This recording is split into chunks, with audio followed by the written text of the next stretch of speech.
All right, so ladies and gentlemen, it's the calm before the storm because we're currently on the verge of one of the biggest sneaker releases of 2024.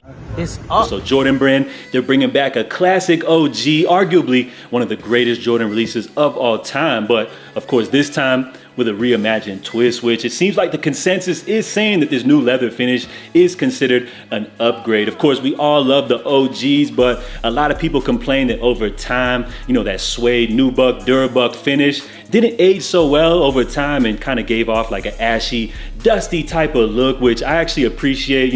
I enjoy when my Jordan releases, have a little character or whatever, but regardless, everybody's gonna be going for these. These joints literally got the entire sneaker game in a chokehold. And of course, we all know the official release date is coming up February 17th for the NBA All-Star Weekend festivities. So we're now less than a month away from the drop. These joints will be hitting for a hefty $215, which for me as an OG, it kind of hurts because I remember back in the day when Jordan 4s were only hitting for like $115. So man, inflation is going crazy, but hey, regardless, it is what it is. Now, a lot of people were predicting a shock drop, including myself, so we didn't get any shock drop last week. This week is winding down and things are getting real quiet, which is why I say it's the calm before the storm, because I still feel like we're gonna get a shock drop, and here's why. So the word on the street is that we should expect to see around 500,000 pairs of these releasing, which I know you're thinking that's insane. 500,000 pairs is crazy, but it still may not be enough pairs to meet the demand. Remember, these are one of the hottest drops of the year. You got resellers going for these joints, trying to grab as many pairs as they can. You got hoarders looking to get these. You got people claiming they're gonna double, triple up on these. So that 500,000 pairs probably won't be enough. And of course, we've noticed a trend over the last few years. It's been no secret that Nike has been, cutting out the middleman, releasing less and less pairs through their retailers, opting to release most of their pairs through the Nike Sneakers app, which kind of cuts out the middleman, a little more profit for them on their side, but they still rely on their retail partners to, carry all of their GR releases throughout the year. And they do actually reward their GR partners from time to time with a high heat release, such as these Jordan 4 Bred. So of course, when it comes to Nike launches, you have two categories. You have your GR, which is your general release, usually high stock numbers, versus your high heat releases, which generally seem to be more like collaborations, the highly coveted Jordan releases. And these tend to be a lot more limited, but as it goes for these Jordan 4 Bred Reimagined, they kind of fall like a little bit right in between because they're a high heat release, they're highly coveted, but there will be a lot of stock. So as far as this drop goes, Nike will be dropping them through their retail partners, but expect the trend to continue as a majority of these pairs will be releasing through the Nike Sneakers app. And Nike, they've been doing something right as their revenues continue to grow year after year. So I would expect this trend to continue, and we should expect to see most of these pairs dropping via the Sneakers app. So with all of that being said, it only makes perfect sense for a shock drop to go down. Many of us predicted that the shock drop would go down last week, but that's just kind of based off the history of most recent Jordan shock drops. But I actually may have been a little bit wrong, and it does actually leave the window open for a shock drop, because if we look at the past history of a particular reimagined release that released kind of around the same time that these joints are set to drop, I think we can still expect to see a shock drop. So of course, I'm talking about the Jordan 3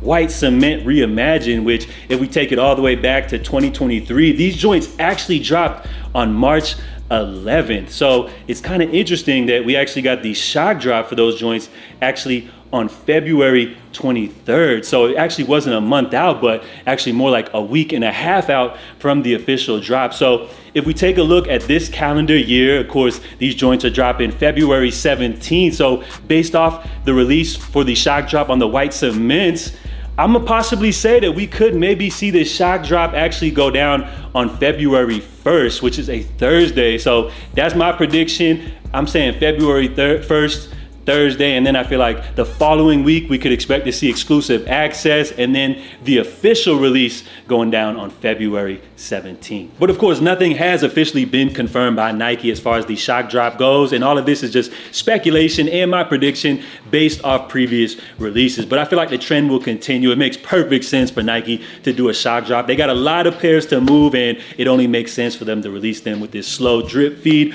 build up the hype and anticipation, and let's just keep it a buck. It's a great marketing strategy on Nike's behalf. Now, if you've been following sneakers, you probably hear people tell you all the time, if you want to get these, you got to put in the footwork. And that means securing a pair through your local retailer is probably your best bet. So whether it's like Hibbert Sports, Dick's Sporting Goods, Finish Line, JD Sports, Foot Locker, Champs, a lot of these companies, they do offer their own like rewards, loyalty program, and sometimes they give you an advantage on actually copying releases. But I don't believe they should drop any of the release details probably until like a week or 10 days before the release. And for those of us that actually don't have a local sneaker store in your area, I live in Key West, Florida, and we have absolutely nothing. So for me, the only chance to be able to grab these is online. And unfortunately, most of these online retailers, you know, it's really difficult to cop. You got to deal with all the bots and everything.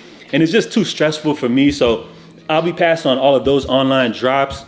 They're usually first come, first serve. And for me, I'll just be relying on the sneakers app raffle. So for me, it's kind of like retail or bust. If I actually don't grab these via the sneakers app, I'm not paying a penny over resale for these joints, and I'll just move on to the next release. But unfortunately, you know, a lot of us will miss out on this release, which is why I got to talk about resale prices. Last week, we were seeing resale prices starting to dip down on these joints, sometimes less than 400. Some pairs were going as low as like 350, depending on your size. And many people actually jumped on that price, and I don't blame you. You know, you're paying like $150 above retail. You're able to secure these pairs early with no stress, and you can flex to all your friends, show these joints off online, get all that social media love, all that good stuff. But I'm sticking by my prediction. I said it previously, and I believe once it's all said and done, after the shock drops, all of the releases and everything like that, my prediction is that these joints will hover right above retail. We'll probably see these joints hitting for like